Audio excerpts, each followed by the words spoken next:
So we got to take a hop, skip, and a jump to New York City, folks, because there was some interesting news that came out. Obviously, the mayor race was happening. Uh, there was a lot of tension. The fact that a Muslim socialist could be elected as the new mayor. And then guess what? It actually happened. Zohran Mamdani wins New York City mayor's race, capping a stunning ascent. This is from the AP. So obviously, Twitter was uproar. You could see all the troll accounts that were freaking out, that are going haywire on the fact that, oh my God, New York City made the ultimate mistake of electing this jihadist, socialist, Muslim, communist, and how devastating it's going to be. Oh my God! Freaking out. Even though a lot of the accounts I know don't actually live in New York City. Go figure. The people that are scared the most about Zohran Mamdani don't even live in New York. Go figure. So they go on to say Zohran Mamdani was elected mayor of New York on Tuesday, capping a stunning ascent for the 34-year-old far-left state lawmaker who promised to transform city government to restore power to the working class and fight back against a hostile Trump administration. In a victory for the Democratic Party's progressive wing, Mamdani defeated former Governor Andrew Cuomo and Republican Curtis Sliwa. Mamdani must now navigate the unending demands of America's biggest city and deliver on ambitious, skeptics say, unrealistic campaign promises. With his commanding win, the Democratic Socialist will act his place in history as the city's first Muslim mayor, the first of South Asian heritage, and the first born in Africa. He will also become New York's youngest mayor in more than a century when he takes office on January 1st. The conventional wisdom would tell you that I am far from the perfect candidate. I am young, despite my best efforts to growing older. I am Muslim. I am a democratic socialist. I am most damning of all. I refuse to apologize for any of this, Mamdani declared to a roaring crowd at his victory party. He cast his win as a boon for blue-collar workers struggling to get by. New York, tonight, you have delivered a mandate for change, he said, vowing to wake up each morning with a single purpose, to make this city better for you than what is the day before. More than 2 million New Yorkers cast ballots in the contest, the largest turnout in a mayoral race in more than 50 years, according to the city's Board of Elections. With roughly 90% of votes counted, Mamdani held an approximately 9% percentage point lead over Cuomo. Mamdani's unlikely rise gives credence to Democrats who have urged the party to embrace more progressive candidates instead of rallying behind centrists in hopes of winning back swing voters who have abandoned the party. So, this is, again, a lot of people had a lot of different reactions. You know, there was obviously people going to the resorts of fear mongering and, freaking out the fact that this guy is a socialist and a communist, and he's also Muslim, he's jihadist, and people are posting pictures of 9/11, which is very, very, it's very, very alarming. I don't know if that's supposed to be a threat or a promise coming from these people. Given the fact that political violence is on the rise, it does give me a little bit of anxiety to think that, so many of these anti-Mamdani, anti-Muslim rhetoric people, could post something horrific like this and then scare New Yorkers like this. And then pledge their support for Cuomo, who's actually killed people. Cuomo's actually deliberately killed people under his watch. When he was governor, during the shutdowns, during the pandemic, he's actually killed and has blood on his hands during his mismanagement and corruption when it came to senior facilities. So go figure. Go figure. More people are, up in arms and making these scenarios about how much of a threat New York City is going to be with Mamdani as mayor, knowing that Andrew Cuomo, when he was governor in the entire state of New York, has done just absolute damages to communities within New York. Circumstantial damages that people should be alarmed about. People should be alarmed at what Andrew Cuomo has done. But they're willing to put that aside because, oh my God, Muslim, socialist, and he's also anti-Zionist, which is freaking a lot of especially the certain boroughs within New York. They're freaked out about the fact that, oh my God, the New York City mayor doesn't recognize Israel and he's not going to travel there. He's actually going to be focused on New York. So there's been a lot of mixed reaction to this, and my personal reaction, I'm glad that's not Andrew Cuomo. I'll say that. I'm glad it's not Andrew Cuomo because let's face it, Andrew Cuomo would just continue on the deterioration of America, continue on the deterioration of the oligarchs, going against the peasants. So I'm glad it's not him. But Mamdani, on the other hand, I want to believe certain things that he says, but we also know a long history of what Democrats, socialists, are these people that pledge to be for the working class. We know how they use that rhetoric to get themselves elected, and then once they get into the club, they turn the other cheek. We saw that with Bernie. We saw that with AOC. Hell, we even saw that with Trump. Trump was the most populist candidate, and why so many people elected him, and what actually made me so happy and celebrating Donald Trump's victory was the fact that he was the wrench that's going to clog the machine and actually change things around. And then guess what? He became part of that cult. He became part of the club. Once he got in, once he got operations, once he got told exactly what to do, who to believe, what donors you need to listen to, shut the hell up and stand to line, Trump became the person that he was railing against during the campaign. So this is what is concerning about this. This is why I don't, I'm not celebratory about Mamdani. I'm glad that's not Andrew Cuomo, but Mamdani is going to need to be scrutinized. We're not going to be, easing up on this guy. And he's definitely going to have to double down on his promises of, making New York City more feasible for the working class. Like, how are you going to do that? What's your methods? How are you going to fund all this stuff? This is things that we need to constantly keep harping on this guy for. So Kitz says a Muslim socialist was elected mayor of New York City on the day Dick Cheney died. Yes, I heard that. And I tweeted out saying that miracles do happen. One devil out of the pack, I guess. And here's what Mamdani said in his victory speech. Listen to this. My friends, we have toppled a political dynasty. I wish Andrew Cuomo only the best in private life. But let tonight be the final time I utter his name as we turn the page on a politics that abandons the many and answers only to the few. Tonight we have spoken in a clear voice. Hope is alive. Hope over tyranny. Hope over big money and small ideas. Hope over despair. So Donald Trump, since I know you're watching, I have 4 words for you. Turn the volume up. We will hold bad landlords to account because the Donald Trumps of our city have grown far too comfortable taking advantage of their tenants. We will put an end to the culture of corruption that has allowed billionaires like Trump to evade taxation and exploit tax breaks. We will stand alongside unions and expand labor protections because we know, just as Donald Trump does, that when working people have ironclad rights, the bosses who seek to extort them become very small indeed. New York will remain a city of immigrants, a city built by immigrants, powered by immigrants.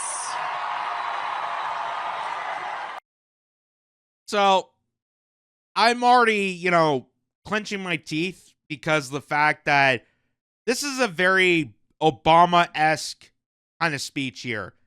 Like the fact that he mentions hope. hope over tyranny, hope over that. Like, just the notion of that.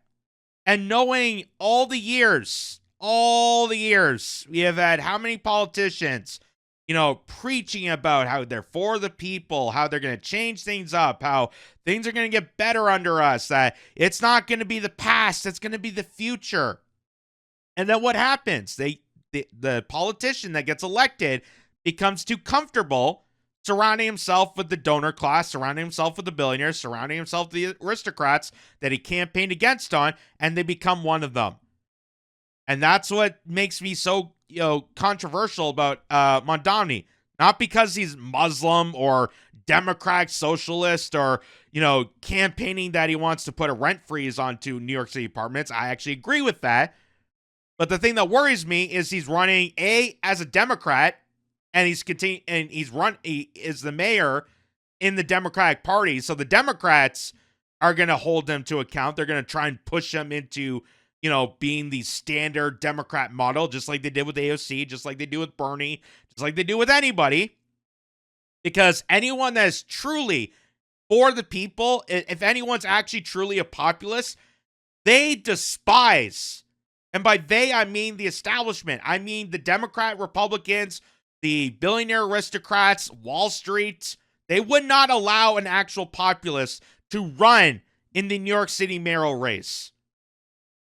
That's what's very kind of controversial about this. This is what gives me, this kind of mixed reaction about Mamdani. I'm glad it's not Andrew Cuomo, because Andrew Cuomo would just continue on the same status quo bullshit that screwed over people and probably do more damage. But Mamdani, I'm not giving him high hopes. I'm not giving high hopes to this guy, because he's the mayor of New York City. We know that Wall Street's there. We know that the billionaire class are going to, peddle against him and be surrounding him and try to corrupt him, try to, do whatever they can to seize control of politics so that it goes against the working class.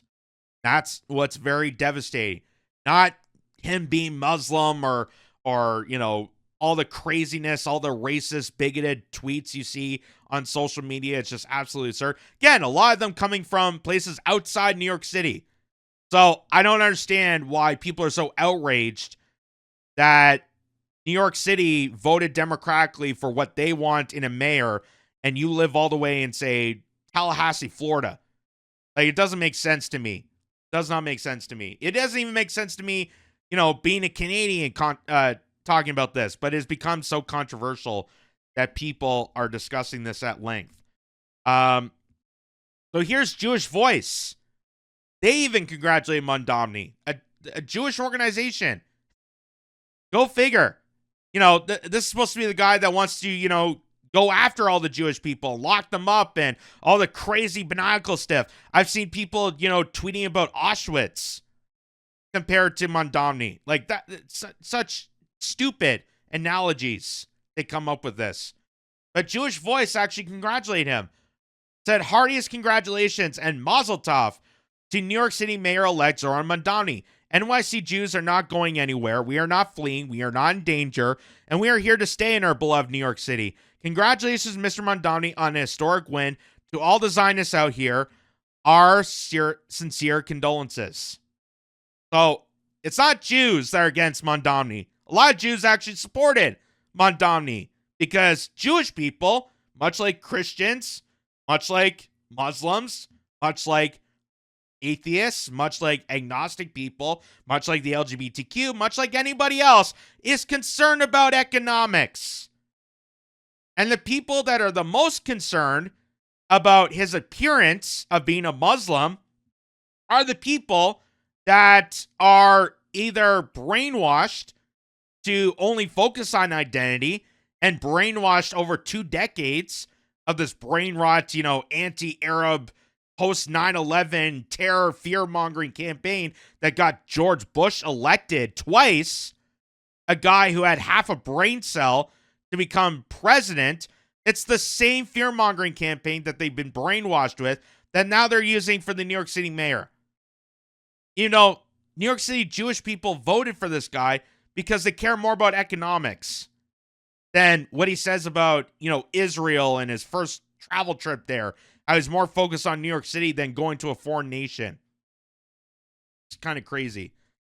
Here's Ryan Rabzani. Says 26 billionaires spent $22 million to stop Mamdani from becoming the mayor of New York City. He still won. That's incredible. 26 billionaires funneled a super campaign to try to stop this guy from getting elected. Why? Because, again, having someone who's a populist candidate is the biggest threat. Not having a Muslim, but the biggest threat is someone that actually is a populist for the people. And that's why they were scared that Trump got elected. They were scared that Bernie getting elected. They were scared about AOC. They do this all the damn time. And then once they get elected, they then say, okay, well, you got elected. We're going to take you to this back room now. We're going to scare you, and we're going to convince you and manipulate and blackmail you to go our direction. Because we cannot allow for a populist politician to ever exist in America. We can never, ever allow for the working class population to rise. We cannot allow for the working class to actually prosper in this nation. We need the aristocrats to keep control of the working class peasants that they don't give a damn about, not 1%. That's always the case from the get-go. And this is where Zohran Mamdani really needs to hammer hard on this. If he wants to campaign as this Democratic socialist, we've heard it from Bernie Sanders, we've heard it from AOC, he really needs to show that he is for the people. And he really needs to hammer out as much as possible to prove to the people that he's committed to it, that he's not going to be bought out by the billionaire class. So here's all the billionaires that campaigned against Zohran Mamdani. You can see some of the names there. There's Bill Ackman, for example.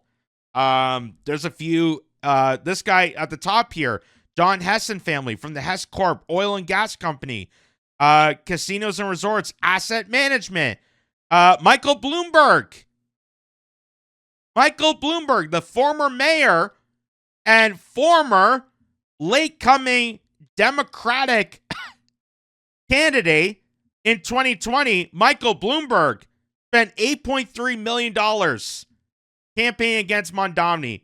Why? Because Michael Bloomberg is a freaking globalist.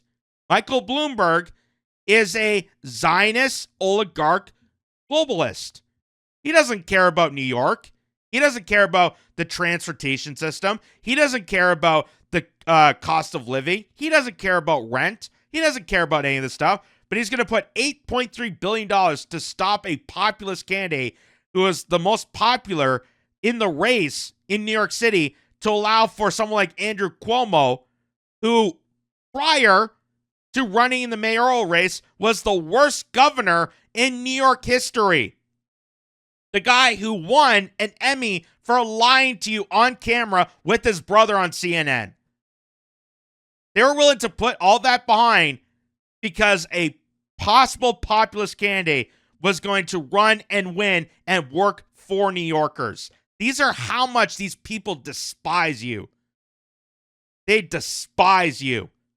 They don't give a crap about you. They don't give a crap about anything that goes on in New York City. New York City, to them, is just a laboratory.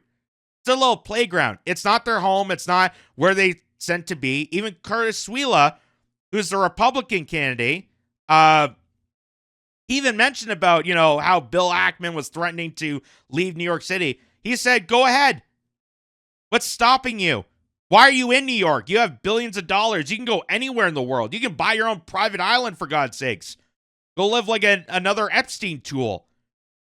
Why are you living in New York City? Because it's their little playground to put together this agenda and push these insane policies and further establish themselves towards Wall Street. It's a little laboratory. It's a little pet experiment that they put against New Yorkers. Here's Emily Austin, who I had no idea who this woman is until very recently. Supposedly, she's a very highly regarded influencer, but I had no idea who this woman is until recently, until X decided to pump up her algorithm, and now I constantly see this woman. Constantly. And it was shortly after Benjamin Netanyahu went to visit these so-called influencers to peddle conspiracies, to peddle, to prop up lies, so they could propagandize people. Now all of a sudden, Emily Austin's all over my feed. I don't subscribe to her. I don't watch her. I don't know anything about her. But now she was running for Andrew Cuomo. And this is just absolutely crazy, the amount of excuses coming out of these people. Instead of saying, hey, New Yorkers voted for Zohran Mamdani. Maybe I should figure out why New Yorkers voted for Zohran Mamdani. Actually talk to these people. She goes and tweets out this: I hope Curtis Swila is happy. So it's just the same notions over and over again. Just like how people were upset that, oh, Jill Stein running the Green Party got Donald Trump elected. I hope she's happy. I hope Susan Sarandon is happy. I hope Ralph Nader is happy. Like, how absurd do you have to be to keep pushing these goddamn stupid takes over and over again until you realize how insane you are? Because the definition of insanity is doing the same thing over and over and over again and expecting different results. So blaming the opposing candidate because Andrew Cuomo did not win endorsement by New Yorkers because they know how awful he was as a governor, blaming it on Curtis Swila is the dumbest take of all. Dumbest take of all. After all the years they've tried to pin this against third-party candidates, after all the years they try to blame, people pertaining to oh, it's you guys' fault. Oh, it's the deplorables here. It's all this and blah, blah, blah. They never take account for the fact that Andrew Cuomo was an awful governor, and people have not forgotten that. And maybe you should have actually done your research to figure out why people are so interested in Zohran Mamdani instead of antagonizing people and going after Curtis Swila, saying, I hope you're happy that you running in a campaign got this guy elected. Democracy. So here's her again. This is when she was campaigning for Andrew Cuomo, where she says, I'm officially launching Hot Girls for Cuomo. If you're a hot girl for Cuomo, I want to hear from you. Correct me if I'm wrong, but isn't pimping illegal in New York City? That's what it looks like to me. It looks like she's starting a call girl escort service for Andrew Cuomo. That's what it sounds like to me. And Israel Exposed pointed out that this Zionist propagandist forgot to buy the domain, hotgirlsforcuomo.com, and we advise you all to go check it out. So this is what I mean, that I'm literally shocked at how many of these influencers magically appear in my feed. I have no idea where they came from. I don't know how they became influencers, but it's definitely not because of their smarts. Because one of the basics, I would say, in running a campaign is if you're going to announce a website or tell people to go to a certain domain, you better check to make sure you confirm that domain first. That's kind of the basics. Emily, whoever the hell you are, like, it's just absurd. And it really makes the whole influencer culture just such trash. Such trash. They're just empty vessels going with the flow, going with whatever toes their way, just like a call girl, just like an escort service. And these are people with no principle, no values, no sentiment on what they actually believe. They're just going with the flow. It was just till recently that apparently Emily Austin became Jewish. It was just till recently that all of a sudden she's flooding my Twitter feed because Elon Musk and Benjamin Netanyahu increased her algorithm. Like, she's just whoring herself out. She's not an influencer. She's not influencing anyone. She's just whoring herself out for propaganda. That's what this woman is. Here's even Donald Trump chiming in on this. Any Jewish person that votes for Zohran Mamdani and proven a self-professed Jew hater is a stupid person. And Donald Trump, of all people, endorsed Andrew Cuomo. Donald Trump, the mega Republican, voted and supported Andrew Cuomo, the Democrat. So if anything goes to show you that it's one-party rule, no matter who you vote for, you get John McCain. That is proven right there. That Donald Trump, the guy who railed against Andrew Cuomo during COVID, the guy who rightfully said how absurd he was as governor, going on TV, winning an Emmy Award for his performances during COVID, has endorsed him. Why? Because Zohran Mamdani is in the race. A Muslim socialist. Oh my God. Wow. But as I said, Zohran Mamdani is not excused for criticism. Zohran Mamdani still has a lot of answers that need to be given out.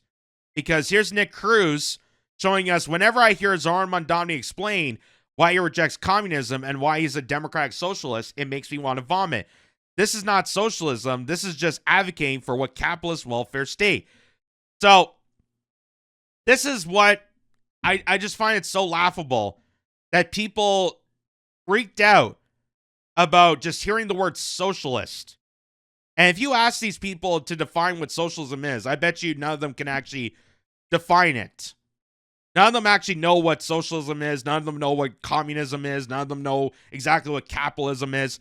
And let me tell you, all the isms, all the political theories, I don't subscribe to 100% of any of them. They're theories. They're not meant to be religions. They're not meant to be, the essence of all humanity and all mankind. They're just theories. They're just theories on how economics should be pandered out. It's not actually how human beings function. But so many people have been drilled and brainwashed to believe that the only way we can function is if the oligarchs take control of everything and you get the crumbs. And if you look at other countries, you look at Scandinavia, you look at China, you look at elsewhere, they have done successful economies. Their countries are actually prosperous and productive and whatnot. So Zohran Mamdani, as he's preaching for democratic socialism, it does make you wonder how much is actually going to take place, being the fact that he's running in as a Democrat. He won as a Democrat, so he's in that party. And it's also New York City, which means he's surrounded by Wall Street. He's surrounded by tycoons. He's surrounded by the billionaires that spent numerous amounts of money to campaign against him. Now that he won, they're probably going to try and escort him into their camp. They're going to try and convince him. They're going to try and scare him into being submissive. So listen to this. Us now. And the communist joins us now. How do you respond to that when somebody comes up to you and says, I can't vote for you because you're a communist? I say there are reasons you might not want to vote for me, but let's be honest about my politics. I'm a democratic socialist no matter how many times President Trump calls me otherwise. Yeah, explain the difference. What is the difference between a Democrat, a democratic socialist, and a communist? Well, I'm a democratic socialist who's also a Democrat. Right. And when I say I'm a democratic socialist, I explain it in the words of Dr. King from decades ago, who said that call it democracy or call it democratic socialism, there must be a better distribution of wealth for all of God's children in this country. Right. And what I actually find is that when you're speaking to New Yorkers, they ask you less how you describe your politics and more whether there's room for them in that politics. Right. And New Yorkers are asking me, does your politics have room for my struggle to afford my rent, my childcare, my groceries? And frankly, President Trump ran an entire campaign focusing on the cost of living, focusing on the promise of cheaper groceries. And his inability to do so is now making him increasingly desperate to try and stop the campaign that will actually deliver on the same diagnosis that he. So that right there is exactly why I'm worried about this guy. That right there. He just mentioned that Donald Trump ran a campaign against about cost of living. He ran a campaign where he was the populist candidate. Then he got in, he got himself comfortable, and did the exact opposite. Just like Bernie Sanders, just like AOC, just like all these people. Once you get into the club, you're in, and we are not in it. We are not in it for obvious reasons. But a guy like him could easily squander himself in because now he got elected on the facade of being this democratic socialist. People think that he's going to change stuff. And as soon as he gets in, we'll wait and see. We'll wait and see. But we're not going to go easy on this guy. And it's not because he's Muslim or whatever the case may be. It's because of the fact that he is a Democrat, claiming he's a democratic socialist, and he's going to surround himself with the billionaires. And here's already proof of this. This is already proof of this. And I'm surprised that none of the anti-Mamdani folk, the Michael Rappaports, the Emily Austins, all these people that are rallying against Zohran Mamdani, the Laura Loomers, all those people, not a single one of them pointed this out. I wonder why that is. They keep mentioning about the fact that he's Muslim, that there's going to be another 9/11 that's going to happen. Again, that's scary to me to think that is that a threat or a promise. Like, we know that political violence is on the rise. Are you like threatening New Yorkers by doing this? Like, that's absurd. But none of them ever mentioned this, that Alex Soros, the son of George Soros, the billionaire socialite who has just done catastrophic damages around the world, the son is congratulating Zohran Mamdani. So proud to be a New Yorker. The American dream continues. Congrats, Mayor Zohran Mamdani. So why would you not be angered at this? Why would you not be confronted by this? Why wouldn't this be the top issue for you? I don't really care that he's, Muslim. I don't care what background he comes from. I don't care about his aunt or his family or his wife or whatever crap you're trying to come up with. I don't care that he's not committed to going to Israel on his first trip as New York City mayor. It's absurd question to even ask that. But you're not upset about this? That the son of the billionaire George Soros is pledging his allegiance to Zohran Mamdani? That's concerning. That's concerning. Because it makes me think that now Zohran Mamdani is going to be complicit with Soros, with other billionaires, which already kind of jeopardizes the whole point of being a democratic socialist, a populist, being for the people. Because we know Alex Soros is not for the people. He doesn't care about the American dream. He wants to kill the American dream. The dream for him is to kill the hopes and spirits of the American working class. And he's endorsing the populist candidate, Zohran Mamdani, who just won. That's concerning. But amazing that no anti-Mamdani troll accounts or any of those folk were concerned about that. Go figure. Go figure. Everyone is angry at George Soros. I thought everyone got angry at, how nefarious this guy is. But they weren't worried that the son is celebrating Zohran Mamdani's win. But they're still angry about, oh my God, there's going to be another 9/11. And as I said before, it's amazing that they're coming with fantasies to try to scare New Yorkers of upcoming doom, knowing that Andrew Cuomo actually has blood on his hands. So so murder's, I guess, okay, as long as it's not done by a brown person. I guess it's okay if it's a Italian American who gropes people. I guess it's okay in certain circumstances.